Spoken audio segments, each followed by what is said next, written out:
Poliisi enzimya moto ddaaki ennyuludde Emmirambo Gyabafumbo babiri abagudde mu Mayanja mmotoka gye babadde basabaliramu Toyota Vitis bwe yawabye okuva ku luguudo ne yeesolossa mu ggogwo ku kyalo Buyala ku luguudo oluva e Kampala okudda e Mityana mu kiro ekikeesezza leero. Kitegeezeddwa nti mmotoka eyo yagudde mu mugga ssaawa nga 3:30 ez'ekiro ng'abafumbo abafiiridde mu kabenje ako ye Haaji Ssenkungu Sadaati ne mukyala we Haira Natoolo abatuuze ku kyalo Buyala mu ggombolola y'e Muduuma mu disitulikiti y'Empigi. Bombiri yaabo okufiira mu mugga kigambibwa nti babadde bava ku mirimu gyabwe mu kibuga Kampala kira basoose kuyita kabenje akagudde e Buloba babadde bakakayisa olwo nno ne batuuka mu kitoogo ekyawula Buloba ku Buyala nti kyokka waliwo mmotoka ya baasi yabadde eva ku ludda olw'Emityana ng'edda e Kampala ti baasi eyo yabakubyemu amataala n'essaako n'eŋŋombe ti dereeva wa Vitis kwe kwekanga kakananga mu mmotoka emuwabyeko ne yeesolossa mu mugga. Ekiro kyonna abadduukirize baasuze abo nga babuliddwa ekyokukola era ssente wa ggombolola y'e Muduuma Mpigi Kakembo Abdul Musa nga y'omu ku baasuzeewo agambye nti bafunye okusoomozebwa kw'amaanyi kubanga baasuze n'abapoliisi awo nga nabo tebalina bikozesebwa ate nga babadde tebasobola kukka mu mugga olw'amazzi agasussa obungi. Enkyukwe wano mu kitoogo e Buyala abatuuze baffe babiri Haaji ne Hajjati bagudde mu mazzi ate ntubonaabona nnyo okubajjamu kubanga tubonyebonye nnyo poliisi nga terina bikozesebwa eyawano mu kitundu wonna okutuusa obudde obadde bukya ntufuna ekimotoka kya poliisi ekisobola okujja mu mugga guno emmotoka eyo n'oluvannyuma evuddemu olw'ekyo twala omukisa guno okukubiriza abavuzi b'ebidduka okuvuga obulungi obutadduka nnyo ndiima kubanga obubenje bususse ddala ku luguudo lw'Emityana. Kyokka oluvannyuma poliisi erese ekimotoka ekyennyuluddeyo mmotoka eyo eya buyonjo mu mugoogwo ssaawa zibadde nga 11 nga bukya. Ssentebe w'ekyalo Buyala nga ye Haaji Musa Semakula mu kwogerako ne Kyabassa ategeeza nti abagenzi bonna nzaalwa ez'Ebuddu ng'omwami nzaalwa y'Etakajjunge Masaka agambye nti baasenga mu kitundu ky'e Buyala emyaka ng'ebiri egiyise babadde bakazimbayo amaka gaabwe.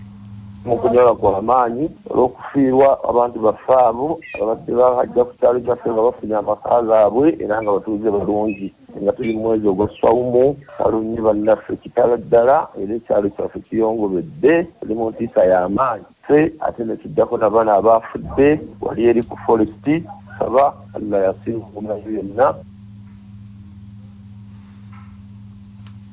Mu mbeera eyo gavumenti ya Uganda esabiddwa eddemu okwetegereza enguudo za Uganda zonna oboolyawo ze zivaako abantu okufiira nga mu benje entakera mu kifo ky'okwesiba ku baddereeva nti bakyejo nti era bavugisa kimama. Abakugu bagamba nti newankubadde ekyokuvugisa ekimama nsonga nkulu nnyo tesaanidde kubuusibwa maaso naye nti waliwo n'enguudo ezazimba obubi ezimu ziseerera endala zijjudde amakoona mangi endala zirimu ebinnya n'ebirala ebiringa ebyo. Bano okangula ku ddoboozi ng'ebikangabwa eby'abantu abafiira mu bubenje bw'ebidduka bisusse mu Uganda kumpi buli lunaku na buli kanyomero ka ggwanga owulirayo abafiiridde mu kabenje era mu kiro ekikeeseza leero abatuuze b'e Buloba ku lw'Emityana baasuze mu kiyongobero olwa mmotoka lukula naye yalemeredde omugoba n'erinnyalinnya mmotoka endala nga 5 namba waliwo n'abantu 5 abafiiridde mu Bulaga n'abalala bangi bafunye ebisago. Omwezi ogwedde ogwokusatu abantu ntoko baatokomokedde mu bubenje bw'oku nguudo waliwo loole Sinotrak yayingirira essomero lya Kasaka Secondary School e Gomba. Abayizi bana banfiirawo mu Bulaga ebbaasi za Rwanda 2 zaatomereganya abantu ne bafa. Munnamawulire Edward Muhumuzi yafiiridde ku luguudo lwa Entebbe Expressway n'obubenje obulala bungi obuzze butuga abangi. Dr. Olive Kobusinje omusomesa ku ssettendekero e Makerere era omukugu mu kujjanjaba abagudde ku bubenje agambye nti gavumenti erina okuddamu okulondoola n'okwetegereza enguudo zonna. Singa zijja oli bwakufubutuka emabega oba n'akutosinga ekkubo nga gw'ovuga motoka nga tomulabye visibility. Ku speed eyo ne bwe bange muroka yompya waliwo amakubo gotosuubirawo omuntu atambula batambula ku bigere wotosuubirawo nte naye ente ziri muno mu metropolitan area kakati bwe wasalawo embuzi emoroka neva kukooneewo so nga omuntu singa abadde ku speed nsamusamu yandibadde ng'asobola okuwona kakati waliwo abantu abatagoberera amateeka ga speed abatagoberera amateeka wotolina kuyisiza abatagoberera amateeka nti wano tewalina kubaawo oba nte oba abantu abatambula ku bigere kakati waliwo omulimu munene nnyo gwe twandiisenga enforcement nti amateeka weegali naye abagagoberera batono naye ate waliwo amakubo amalala nga ate go mabi amakubo go gennyini ne bwewandibaddewo abapoliisi nga wapoliisi talina kyagenda kukyusaawo. Professor Dr. Simwe Frank, President w'ekibiina ekitaabasa abalongoose ekya Association of Surgeons of Uganda agambye nti abasinze okukosebwa mu bubenje bw'ebidduka be bagoba ba bodaboda era mangi babatemyeko emikono n'amagulu kyokka nti oluusi babatomerera mu nsobi. Bw'atyo asabye waakiri kifuulibwe kyabuwaze buli muntu okuvuga ekidduka kye ekyayingine okuteekako amataala n'okuteekako amataala tinetteeka ery'okwambala reflector jackets eri abagoba ba bodaboda lyongeremu amaanyi. Accident ezisinga zijja oli bwakufubutuka emabega oba nakutosinga ekkubo nga gwovuga motoka nga tomulabye visibility talabibwa ayambadde ebijaketi ebiddugadde talina ttala naye singa emmotoka zonna n'ebidduka byonna tugambe boda obugaali bibeera kwetaala ne bateekako etteeka nti emmotoka yonna eyingira mu Uganda bw'otandinga on switchboard amataala galina okwaka gano aga parking. Just that parking light gabagamala mawanga gaga Scandinavia where we have got accident rates the lowest bateka kweteka nti singe emotoka etandika engine weight etala lyaka libera kumpaka ngojimiza nojizikiza kate eboda oba motoka wewe kuva mabega wewe crossinga nawe no siba. Mu Uganda alipoota za poliisi ziraga nti abantu basoba mu 1000 bafiira mu bubenje bw'oku nguudo so ng'okunoonyereza kw'abakugu ssettendekero Makerere kulaga nti poliisi obubenje etegeerako ebitundu 5 ku buli 100 ku obwo obugwawo. Minisita w'ensonga za East Africa ku ludda oluvuganya gavumenti era omubaka akiikira Kalungu East Francis Katabazi Katongole alabudde nkijja kuba kizibu nnyo amawanga East Africa okwegatta okufuuka eggwanga erimu ng'omukulembeze wa Uganda Yoweri Kaguta Museven bw'asuubira.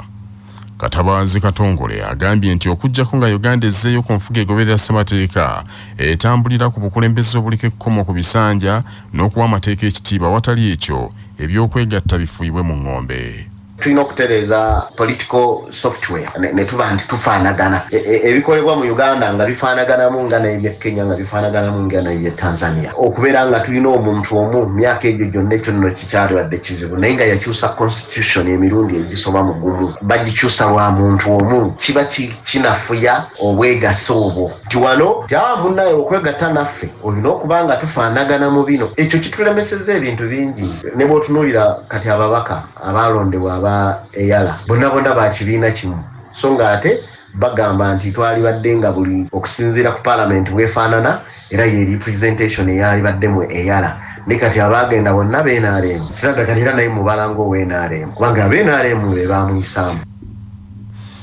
Emyaka giyise ng'abakulembeze b'ensi za East Africa boogera ku kwegatta okufuna eggwanga erimu era endowooza eno yasooka kugunjibwawo abali abakulembeze b'ensi zino mu myaka egy'enkaaga okwali owa Tanzania Julius Kambarage Nyerere, owa Uganda Dr. Paul Milton Obote, owa Kenya Jomo Kenyatta kyokka ekirooto kyabwe kyagwa butaka.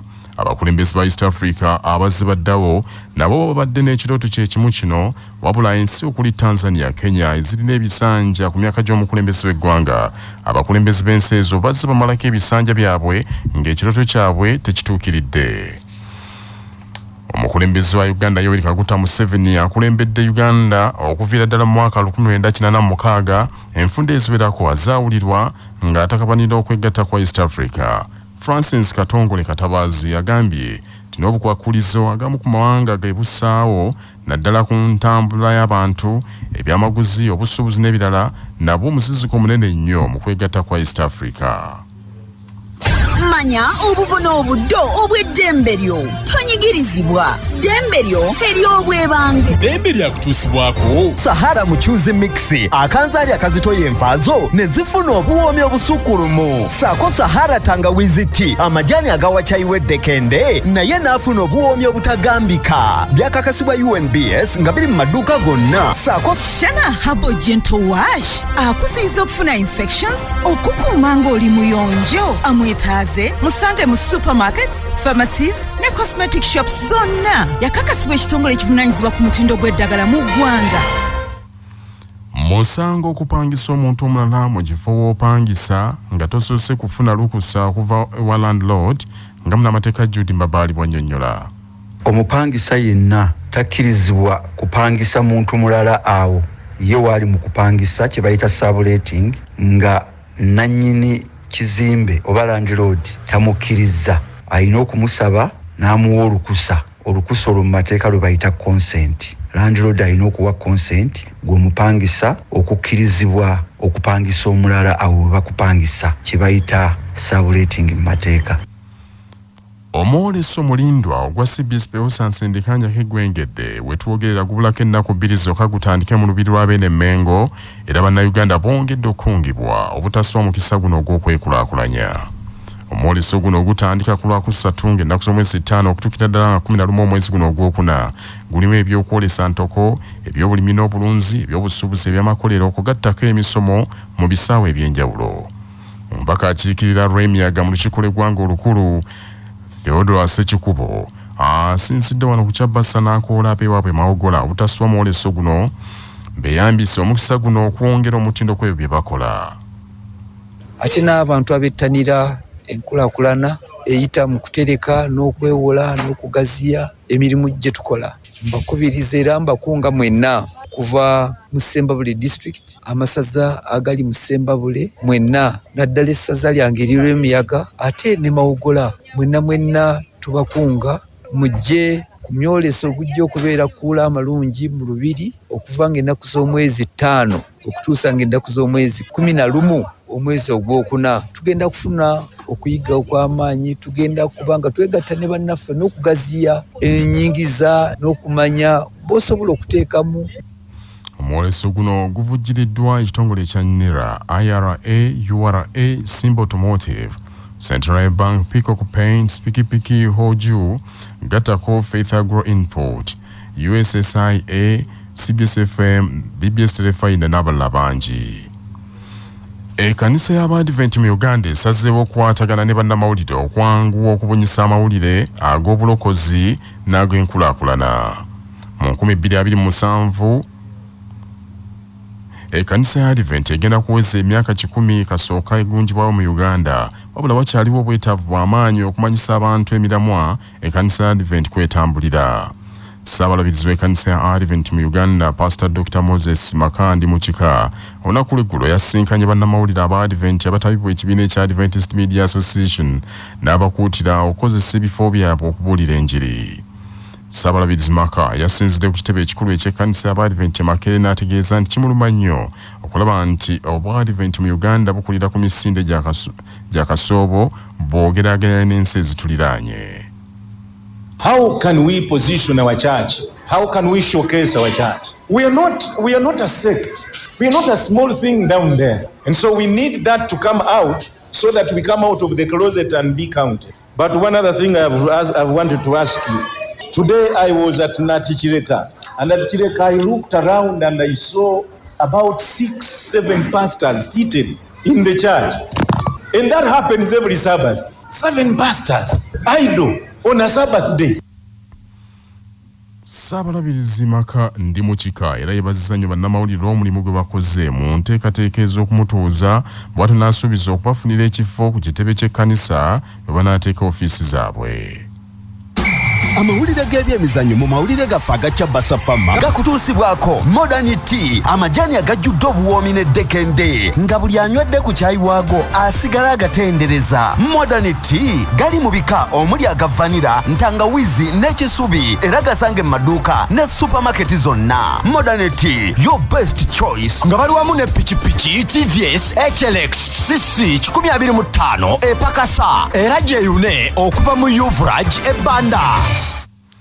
Ekibiina ekiddukanya omupiira mu Uganda ekya FOFA nga kikolera wamu n'ekibiina ekiddukanya omupiira mu nsi yonna ekya FIFA batongoza enteekateeka ya FIFA Women's Football Campaign wano mu Uganda ng'ekigendera kya kwongera kutumbula omupiira gw'abaana bawala mu Uganda.